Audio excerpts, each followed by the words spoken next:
I can never figure out my setup. I can never figure this out. I've been doing this for a year now. Come on. Hey everyone, welcome back to my channel. My name is Stephanie and this is all about my life after gastric bypass surgery. What's my intro? No, I think that was right. And today's video is all about the first time that I got to travel since surgery.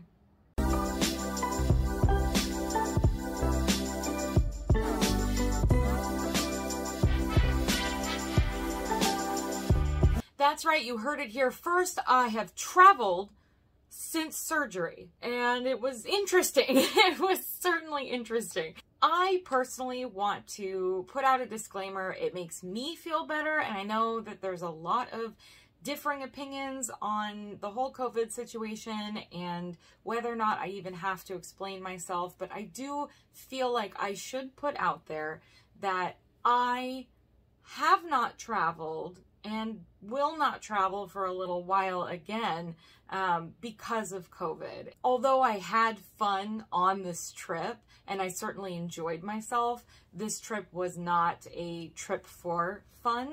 As I've mentioned before on this channel, this trip was to get up to Alaska before winter to deal with a few things for my dad's estate as he passed away last year, and we have family property up there that nobody's been able to look at for a few years because of everything going on. And so we needed to make sure that everything was winterized and everything was prepared so that we could leave it until next summer and feel like it wasn't going to be a huge disaster when we got there. It was a learning experience all around because, like I said, this was the first time I've traveled since surgery, and there's a lot of things that come with that. This is the first airplane ride that I've had since surgery. This is the first time that I have vacationed and had to deal with vacation food since surgery.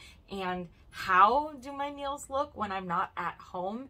A, preparing things, but also B, having the ability to measure and weigh my food a little bit more accurately. And then just doing activities and getting things done just was going to be different than things were in the past. So I'm really excited to share this experience with you guys and show and tell all the different things that I learned during this experience, because I think it was really eye-opening for me. So yes, absolutely one of the first things to experience with this was getting on a flight after surgery. I know in my brain that I've lost a lot of weight. Like total, I've lost 152 pounds, I think, since the start of pre-op, but also since my heaviest weight, it's, I don't know, 170 or something. I mean, honestly, I've lost a huge amount of weight, and that has a hard time sinking in sometimes, but like I know that it's happened, but it's so hard to realize what that is like unless you have certain experiences that you pay attention to that really put it into light. And flying is a big one. In my adult life, I have never, to my knowledge, had a perfectly comfortable, reasonable, normal flight experience. I have been heavy my whole adult life, and although I had times when I was younger that I certainly could buckle the seatbelt and just barely fit into those seats, I have also had times in my life when I haven't been able to buckle that seatbelt, and I've done that thing where you put a coat over your lap and you pretend like you're sleeping when the flight attendants come by so that they don't ask you, because I never ever wanted to ask for an extender. It was just something that I never wanted to do. I've never had an experience that was not like, oh my God, am I gonna fit? Am I gonna fit in this seat? And this time it was insane because not only did I get on the flight and I was able to easily clip my seatbelt, I had extra seatbelt, you guys. I was able to cinch my seatbelt, so I had extra, which I don't think has ever happened to me. Like, maybe when I was a child and we went to Disneyland for a family vacation. Otherwise, I can't think of a time in my adult life that I literally have ever had that happen. And then the other one was that I was able to put down my tray. My stomach has always gotten in the way of the tray. Not only did it come down this time, I was able to slide it on those little slidey bars and slide it towards myself all the way. Like I had all the room in the world. And just to make everything come around and feel like this was truly a new experience, I crossed my legs in my seat while I was sitting there on the tarmac waiting. I did pay for premium seating, so there is a little extra leg room in those seats. But I had like a football field between me and the seat in front of me. I swear. Like, I had to reach forward to get my drink during the flight. And I was like, where is it? It's so far away. I've never experienced that. It was wild.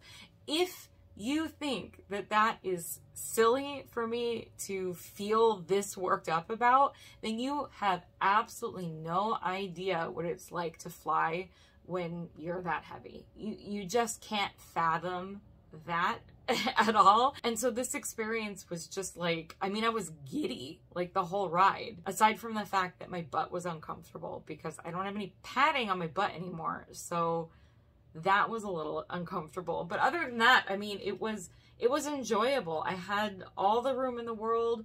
I was able to even bring out my laptop and work on the plane, and it wasn't like this weird setup where I had to like be in this weird crampy position. Like, it was totally comfortable and totally fine.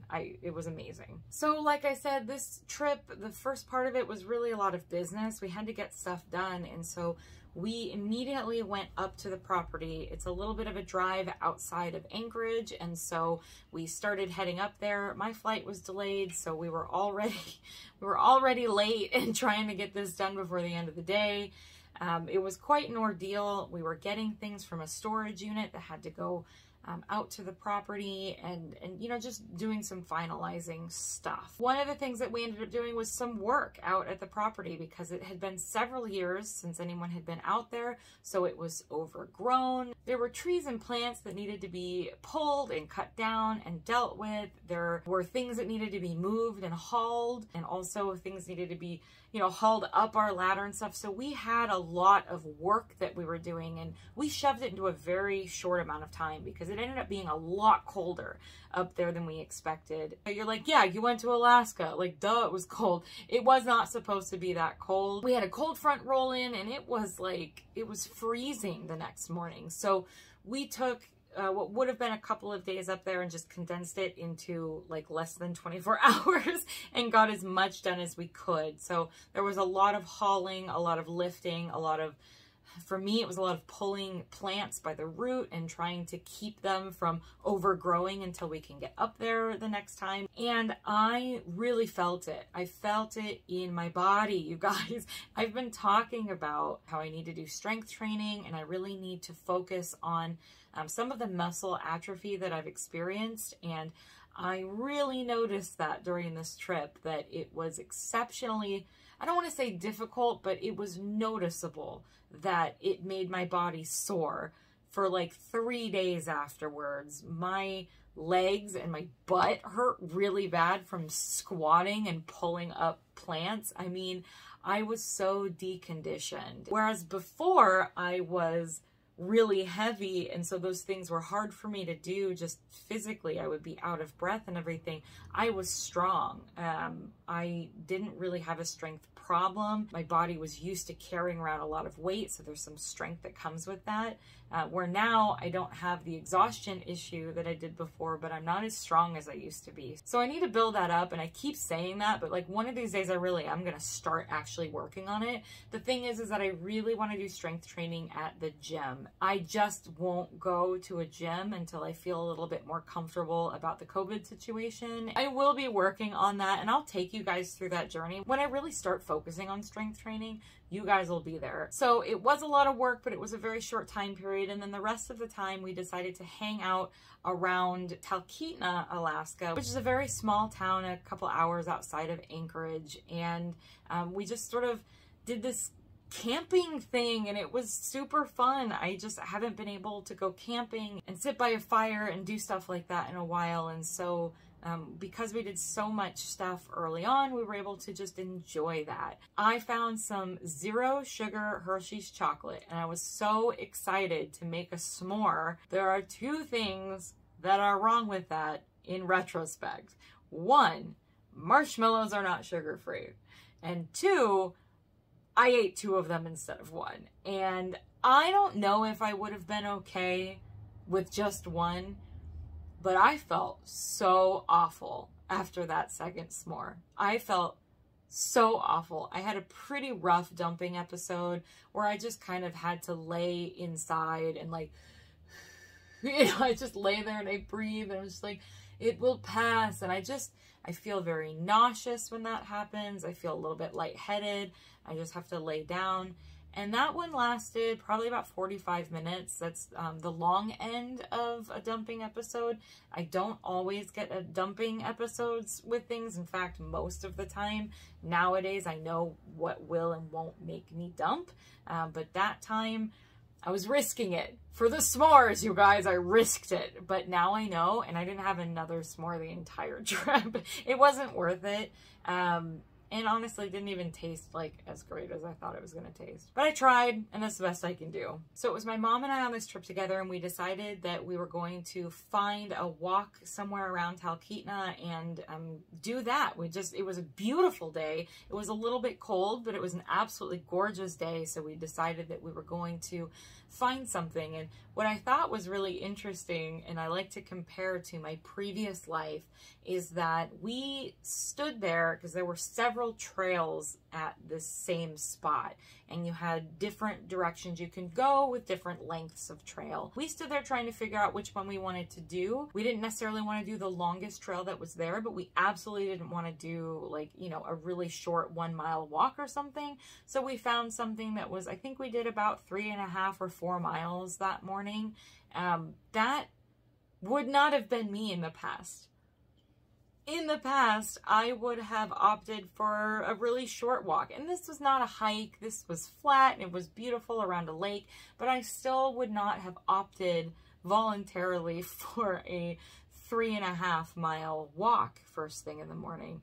But that's what we wanted to do. And that's what I was craving to do. And I was so excited to do that. We had a wonderful experience. Not only was it absolutely beautiful and just a wonderful day, but it was fall in Alaska. I love fall in Alaska. I miss it sometimes. It was so gorgeous. The colors were beautiful. And we were just able to walk and catch up. We haven't really seen each other a lot during COVID, so it was just really nice to spend time together and to do this walk together. And I know that my mom has always enjoyed being out and doing walks, and I never really did. It was really nice to be able to experience that with her, because I really feel like, looking back, my teenage self would do anything to get out of a walk or any sort of physical activity at all.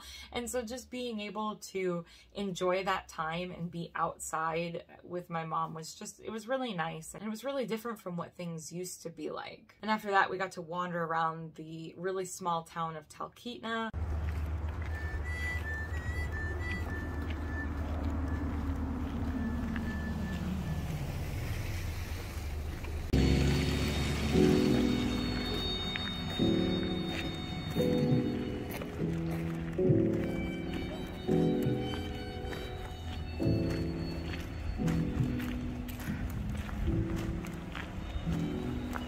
They have a brewery in town that we decided to grab dinner at that night. And this was my first experience eating out at a restaurant on vacation. Now, I have eaten out since surgery, for sure. I've gotten takeout many times. My boyfriend and I have kind of got a thing down. We're getting a little bit better at it, but it's always been takeout. I haven't eaten at a restaurant like at all since COVID. And so this was my first experience sitting outside and eating at a restaurant. We opted to split an entree, and we also got a side of grilled halibut because it just sounded really good. And then we also got an appetizer because for some reason we thought that between the two of us, we'd be able to share an entree and an appetizer and a piece of fish. It was so beyond more food than I could eat.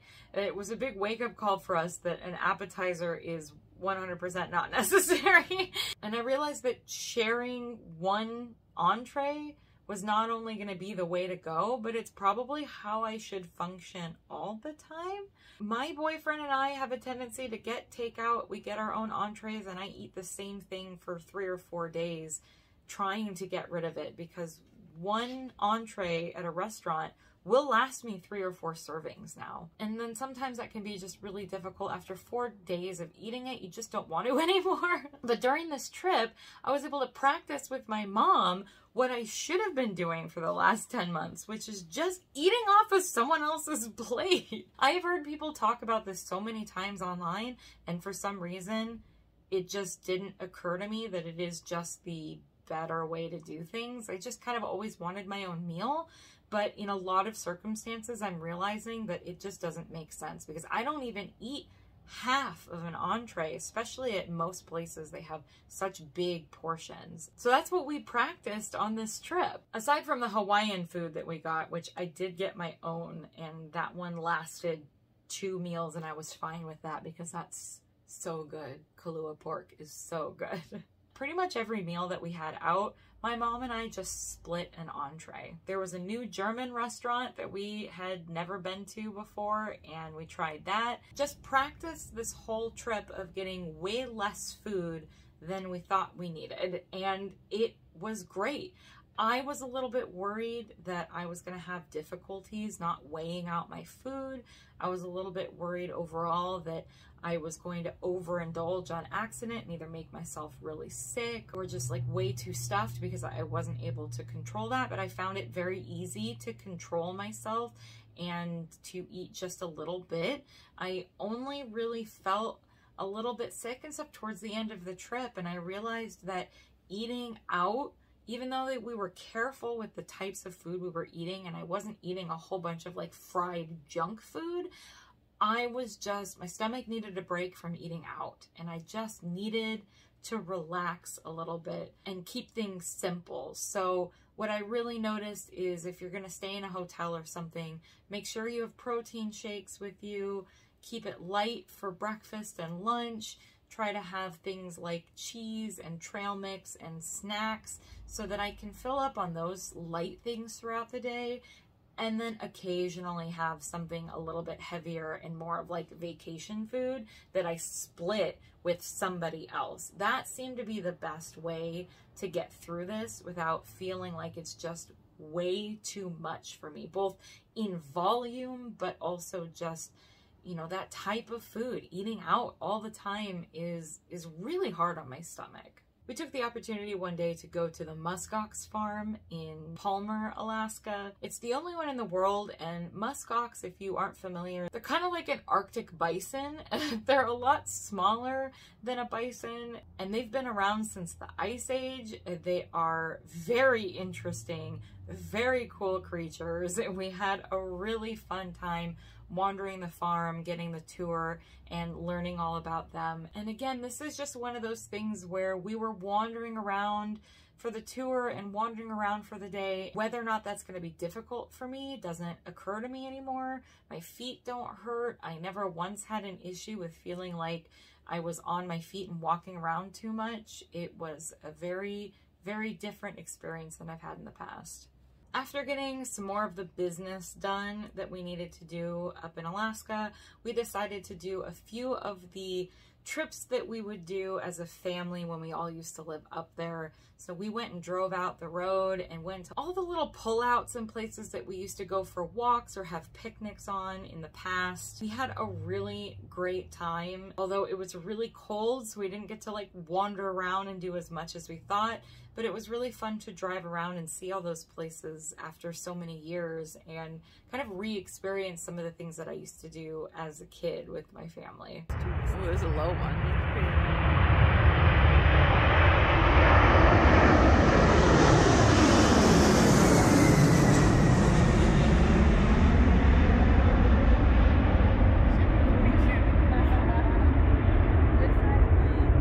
It was really important to me that we try to do a hike that I'm pretty sure almost everybody has done who lived in Alaska. I'm pretty sure everybody in my peer group in high school and stuff had done this hike, but it was just one of those that I always avoided doing. It's not very long, but it can be a little bit steep, and it just sort of seemed like one of those rite of passage hikes that like everybody does, and for some reason I just always was able to avoid. It's on a mountain called Flat Top, which is flat on top. so it's pretty easy to identify in my videos. We had plans this whole time to go and do this hike. I was like, I'm gonna finally do this hike. I'm ready and I'm excited for it. But as I said, we experienced really cold, unexpected weather, and it actually snowed up on the mountains. And so by the time we got up there and ready, no matter how bundled and ready I was, we were not prepared for this path, which was all snowed over and icy and was really difficult to get up. So after a valiant effort of like maybe about 20 minutes of trying to get up this path without slipping and falling on the ice, we decided that we'd have to just call it, and we'd have to do the hike later in the summer when we were back up there another time. It was kind of a disappointment, but again, that's extremely different from what I would have done in the past, because in the past, I would have avoided this hike. I would have done anything I could to avoid this being mentioned or have me be involved in any way. And what I noticed this time is that I was actually really bummed that we couldn't do it. But as I told the mountain right before we left, I'm coming for you, and I will do it. I will do this next summer. I will conquer you. Be prepared. This entire time we were trying to find moose in Alaska.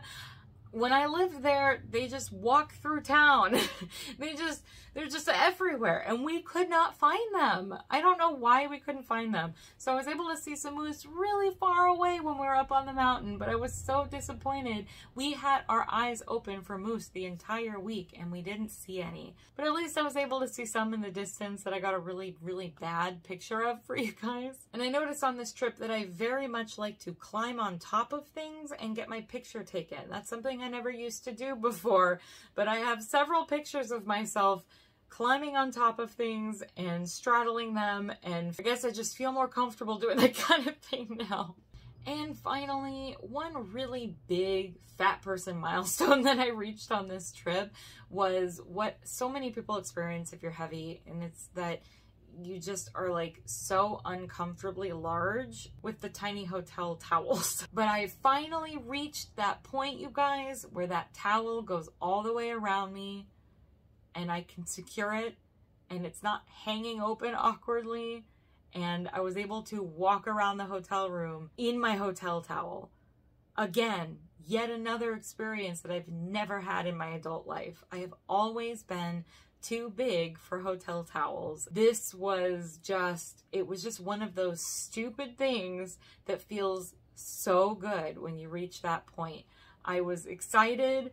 I was filming myself, and then my mom came out of the bathroom and was like, "What are you doing?" And I was so excited that I could fit in this towel. Now I'm thinking if I go to a spa or something, I'll be able to fit in the robe and things that they provide. I mean, the opportunities are endless. And if you've never experienced that, or it's never occurred to you, then it doesn't seem like it makes a lot of sense for that to be a milestone or for that to be important. But it's those little things that start adding up to making your life uncomfortable when you can't do normal things. And so that's a big one, to just be able to do that, be able to feel like a normal person. I think that's what it boils down to, is all of these changes are showing me what it finally feels like to be just a normal person, the way that the world is built to handle and fit normal people. I haven't in my adult life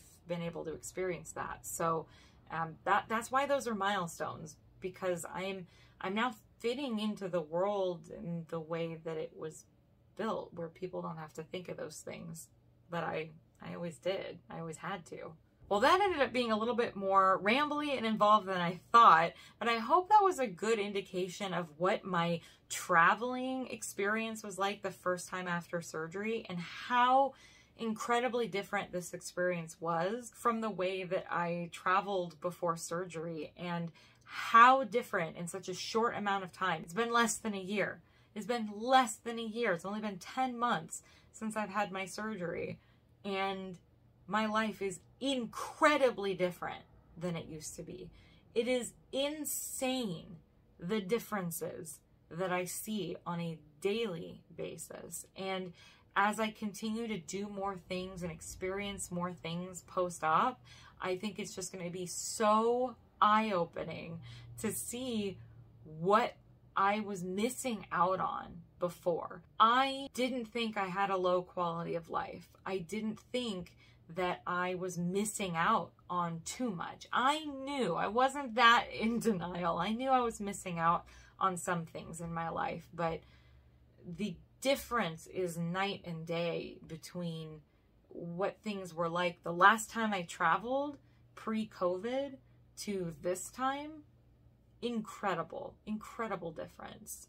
So thanks so much for watching. If you are a continuing subscriber, thanks so much for being here and supporting my journey and the things that I'm trying to get out and tell people about when it comes to my experience with this surgery. And if you're not yet a subscriber, I please ask if you consider subscribing and supporting the journey.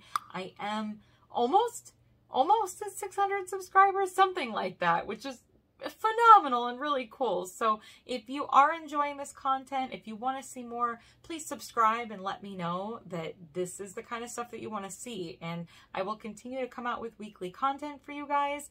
And until the next one, stay happy, stay healthy, see the big picture, do all the things, be all the things, do all the stuff, just have an amazing life, and I will see you in the next one. Bye.